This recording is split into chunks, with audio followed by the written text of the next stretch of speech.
Praise the lord. పునరుద్ధానుడైన యేసుక్రీస్తు నామములో మీ అందరికీ శుభాభివందనాలు. బాగున్నారా? యేసయ్య మీ అందరినీ దీవించునుగాక. ఆమెన్. అనుదిన వాత్సల్యత అనునేటి వాక్య ధ్యానాంశాన్ని ఉదయకాలం ధ్యానించుకుందాం రండి. పరిశుద్ధ బైబిల్ గ్రంథములో నుంచి రోమా పత్రిక 5వ అధ్యాయము 8వ వాక్య భాగాన్ని నేను చదువుతాను. వీలైతే బైబిల్ తెరిచి వాక్యాన్ని గమనించండి. అయితే దేవుడు మన ఎడల తన ప్రేమను వెల్లడిపరుచుచున్నాడు. ఎట్లనగా మనం ఇంకనూ పాపులమై ఉండగానే క్రీస్తు మన కొరకు చనిపోయెను. యేసయ్యకి మహిమ కలుగునుగాక. ఆమెన్. దైవజనమా, ఏదెను తోటలో దేవుడే ఒక వ్యక్తిని తన పోలికతో చేసుకొని ఆదాము అని పేరు పెట్టి, మరల పక్కటెముకలో ఒక ఎముకను తీసి స్త్రీగా నిర్మించి ఆమెకి అవ్వ అని పేరు పెట్టి వారిని మహిమ కలిగిన తోటలో, ఒక మాటలో మీకు చెప్పాలంటే పరలోకము ఎలాగుంటుందో ఆ పరలోకపు నమూనా ఈ ఏదెను తోటలో దేవుడు అనుగ్రహించాడు. ప్రత్యక్ష గుడారంలో నిబంధన మందసం మీదకి దేవుని మహిమ దిగి వచ్చినట్లుగా ఏదెను తోటలోకి ఎవ్రీ డే దేవుడే దిగి వచ్చేవాడు. ఈడ మహిమగా వచ్చేవాడు. డైరెక్ట్గా ఇక్కడ దేవుడే వచ్చి ఆదాము అవ్వలతో ముచ్చటించేవాడు. కానీ ఒక వ్యక్తిని గమనించాలంటే పరీక్షిస్తాం. పరీక్ష అవసరం ప్రమోషన్ కొరకు, పరీక్ష అవసరం నీ స్వభావం ఏంటో తెలుసుకోవడానికి, పరీక్ష అవసరం నీ గుణం ఏంటో తెలుసుకోవడానికి. దైవజనమా, దేవుడు ఆ తోటలో అన్నీ పెట్టి, ఇదిగో మంచి చెడులను చెప్పే ఈ వృక్ష ఫలములు తప్ప అన్ని తినండి, ఇది తినొద్దు అని చెప్పాడు. అవ్వకి పురుగు తిరిగింది. ఎవండి, స్త్రీ సమాజం కాస్త జాగ్రత్తగా ఉండాలని ప్రేమతో తెలియపరుస్తున్నా. ఈ చెప్పుడు మాటలో ఏవండి కుటుంబాలు పతనం అయిపోతూ ఉంటాయి. కళ్ళతో చూస్తేనే నమ్మని రోజుల్లో బ్రతుకుతున్నాం. సమయం లేదు కనుక నేను షార్ట్లో చెప్పి ముగిస్తాను. ఆ సర్పము ఏదెను తోట దగ్గరికి వచ్చింది. అసలు ఇదెందుకు వచ్చిందంటే పరలోకం నుండి కింద పడింది. ఇది ఒక దూత, ప్రధాన దూత. ఏమండి, గర్వించి కింద పడింది. ఈ దూత అక్కడికి వెళ్ళి, ఇది నిజమా? దేవుడు మీకు చెప్పింది నిజమని నమ్ముతున్నారా? కాదు, అబద్ధం చెప్పాడు. ఈ పండు తింటే దేవదూతల వలె మారిపోతారు అనగానే నిజమే కాబోలనుకొని ఆదాముకు చెప్పి తీసుకొని వెళ్ళి పండు కోసి కొరికి తన భర్తకి ఇచ్చింది. ఆయన కూడా తిన్నాడు. మహిమ పోయింది. ఏమండి, ఆజ్ఞ అతిక్రమించినందువల్ల పాపం. అర్థమైందా మీకు?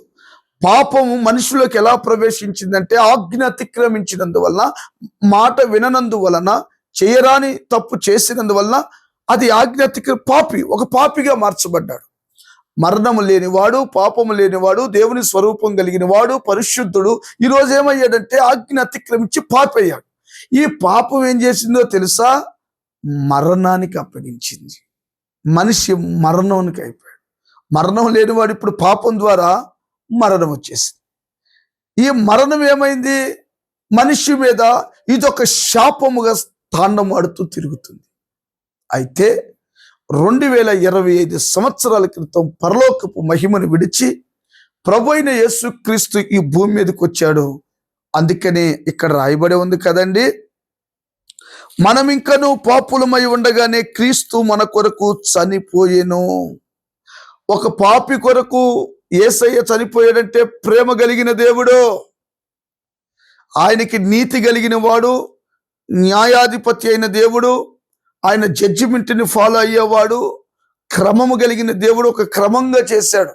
అందుకనే మన శాపం పోయి ఆశీర్వాదం వచ్చింది, మన పాపం పోయి క్షమాపణ వచ్చింది, మన శిక్ష ఆయన మీదే వేసుకొని మనకి నిత్య జీవం మరలా ఇచ్చాడు. దేవునికి స్తోత్రం. ఇందును బట్టి మనిషి ఆ శాపమే పాపముగా ఉంటే ప్రభు వచ్చి మనం పాపులుగా ఉండగానే కలువారు శిలువలో యజ్ఞ పశువుగా చనిపోయాడు. ఎందుకు? మన పాపముల, నా పాపముల నిమిత్తం, నా పాపమే యేసయ్యను సిలువ వేసి, నా దోషములే ఆయన శరీరము నలగొట్టాయి. అందుకని ప్రేమ కలిగిన దేవుడు ఆయన మన దోషాలను ఆయన మీద వేసుకొని ఈ భూమి మీద ఫిలాతు అతను జడ్జిమెంట్ చేసి చేతులు కడుక్కున్న బరబ్బాని విడుదల చేయమని ప్రజలు చెప్తే ఆయన తీసుకెళ్లి సిలువుకి అప్పగించారు. సిలువ వేయండి అన్న అప్పగించారు. ఆయన చనిపోయాడు.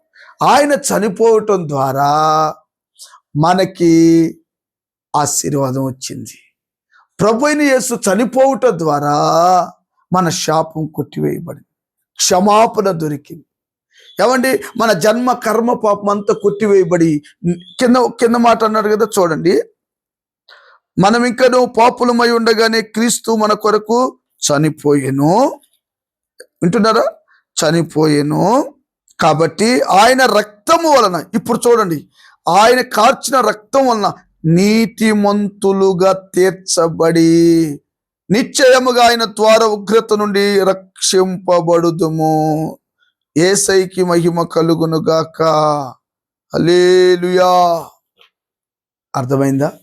అలాగా ఆయన చనిపోయి మన పాపముల నిమిత్తము, ఏమండి, కలువారిలో ఆఖరి రక్తపు బొట్టును. ఈరోజు నీ వాక్యం వింటున్న దైవజనమా, ఏ ప్రేమ నోచుకొని నీ గుండెల్లో యేసయ్య నిన్ను ప్రేమిస్తున్నాడు, నీ కుటుంబాన్ని ప్రేమిస్తున్నాడు, నీ పిల్లలను ప్రేమిస్తున్నాడు, నీ ఉద్యోగాన్ని ప్రేమిస్తున్నాడు, నీ వ్యాపారాన్ని ప్రేమిస్తున్నాడు. నీ జీవితంలో ఒక నూతన కార్యము జరగాలంటే, జీవము రావాలంటే, పాపం పోవాలంటే, శాపం పోవాలంటే, ఏవండి, కోళ్ళు కుక్కల రక్తములతో కాదు గాని సృష్టికర్త అయిన దేవుడు పాపము లేని యేసు రక్తముతో కడగబడితే నువ్వు నీతిమంతుడుగా తీర్చబడు. ఆ నీతిమంతులు పరలోక రాజ్యంలోకి ప్రవేశిస్తారు. దేవుడు ఈ మాటలు నీ గుండెల్లో స్థిరపరిచి బలపరచునుగాక.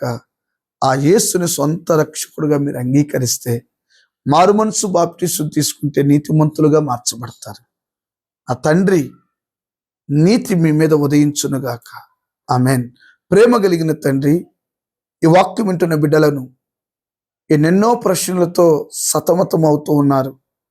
విశ్వాసంతో నీ దగ్గరికి వచ్చి మారు మనసు బాప్టిసం తీసుకొని నీతిమంతులుగా మారి, వారి దోషాలు, పూర్వీకుల దోషములు కూడా క్షమించి నీతిమంతులుగా మార్చి రాకడకు సిద్ధపరచమని, ఈ వాక్యం వింటున్న బిడ్డలను దీవించమని యేసు నామమున అడిగి పొంది ఉన్నాము తండ్రి. Amen. Amen. Thank you. God bless you.